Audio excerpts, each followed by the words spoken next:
আসসালামু আলাইকুম, কেমন আছেন সবাই? তো এটা ৮ বছরের বাচ্চার একটা ডিজাইনার ড্রেস। তো এখানে ৪ পার্ট কাপড় নিয়েছি। আমি এখন এখানে আপনাদেরকে এটা কাটিং করে দেখাবো। তো এখানে গলা শোল্ডারের মাপ মিলিয়ে নিয়েছি ৫.৫ ইঞ্চি। তো এখানেও ৬ ইঞ্চিতে দাগ দিব। তো এখন আমি এই দাগটা অনুযায়ী একটা বক্স তৈরি করে নিব। এটা হচ্ছে শোল্ডার এবং গলার মাপ অনুযায়ী। তো বডি অনুযায়ী এখানে আমি ৬.৫ ইঞ্চিতে দাগ দিয়েছি এবং ১ ইঞ্চি এক্সট্রা সেলাইয়ের জন্য দিয়েছি। তো এখানে গলার চওড়া নিব আমি ২ ইঞ্চি পরিমাণ এবং গলার লম্বা নিব হচ্ছে পিছনের গলা ২ ইঞ্চি, সামনের গলা ৪ ইঞ্চি। তো এভাবে করে হচ্ছে বক্স করে নিবেন। পিছনের গলার চাইতেও সামনের গলা বড় হবে, পিছনের গলা ছোট হবে।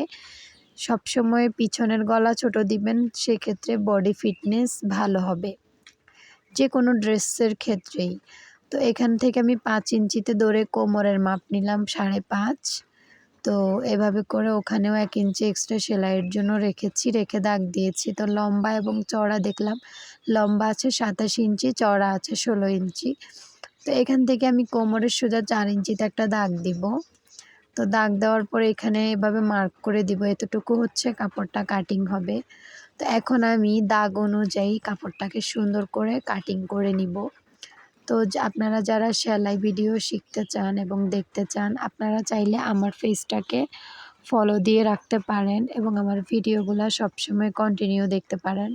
তাহলে আপনারা খুব সহজভাবে সেলাইয়ের কাজ শিখতে পারবেন এবং আমাকে সেলাই সম্পর্কিত যত ধরনের এসএমএস করেন, যত কিছু জানতে চান, আমি আপনাকে রিপ্লাই দিব। তো এখন আমি পিছনের গলাটা আগে কাটিং করব। এখন এখানে কাঁধের জয়েন্টটাও কাটিং করে দিচ্ছি। তো সামনে পিছনের গলা, কাঁধের জয়েন্ট কাটিং করব। এখন আমি পিছনের গলাটা এখান থেকে সরিয়ে সামনের গলাটাকে দাগ অনুযায়ী সুন্দর করে কাটিং করে নিব। তো এখন দেখেন আমি দাগ অনুযায়ী কিন্তু গলাটা কাটিং করছি। আজকের ভিডিওতে কিন্তু আমি জাস্ট কাটিং ভিডিওটাই দেখাবো। আজকে আর সেলাই দেখাবো না। সেলাই ভিডিওটা পরের ভিডিওতে আপলোড করব। আপনারা যদি সেলাই ভিডিও দেখতে চান, অবশ্যই পেজটা ফলো দিয়ে রাখবেন। সেক্ষেত্রে কিন্তু সেলাই ভিডিওটাও দেখতে পারবেন। তো পিছনে যেহেতু গলা ছোট, সেহেতু পিছনে আমি ২ ইঞ্চি ২.৫ ইঞ্চিতে একটা কাট করে দিয়েছি। তো এখানে একটা বুতাম অ্যাড করব, সেহেতু গলাটা সুন্দর হয়ে লাগবে। এখন আমি এখানে আধা গজ পরিমাণ কালো কাপড় নিয়েছি। তো এটাকে আমি ২টা ভাঁজ করব। এখানে আমি কলসি হাতা তৈরি করব, তার জন্য কাপড়টাকে এভাবে ২টা ভাঁজ করে দিলাম। তো হাতাটির লম্বা হবে ৪ ইঞ্চি পরিমাণ। তো আমি এখানে ভাঁজ করে সুন্দর করে এখন কাপড়টাকে কাটিং করে নিব। তো কাপড়টাকে কাটিং করব, করার পর এখানে আমি এই লম্বা কাপড়টাকে আরও একটা ভাঁজ করব, করে টোটাল এটা ৪ ভাঁজ হবে।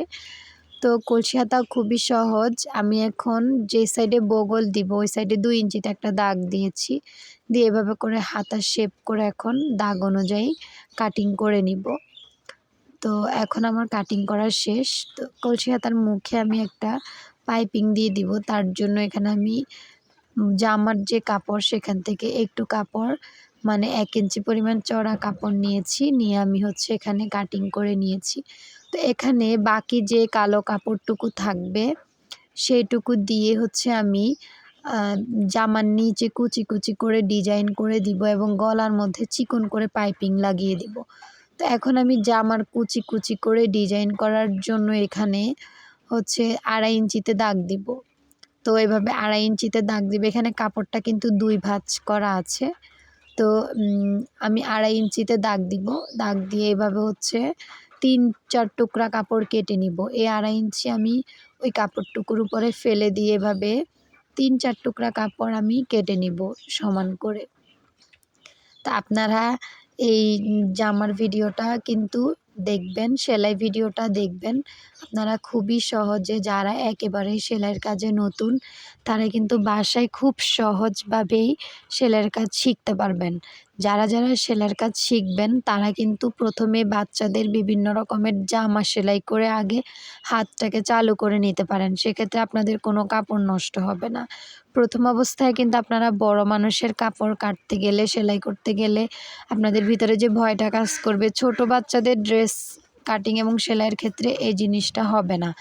তো এখন আমি কুচির জন্য যে কাপড়টুকু নিয়েছি, নেওয়ার পর আর অবশিষ্ট একটু কাপড় ছিল, এটাকে আমি এভাবে কোনাকুনি করে ধরে 1.5 ইঞ্চি পরিমাণ চওড়া নিয়ে 3 টুকরা কাপড় কেটে নিব। এটা হচ্ছে আমি সামনে পিছনের গলা পাইপিং লাগানোর জন্য কাটছি। তো সবাই ভালো থাকবেন।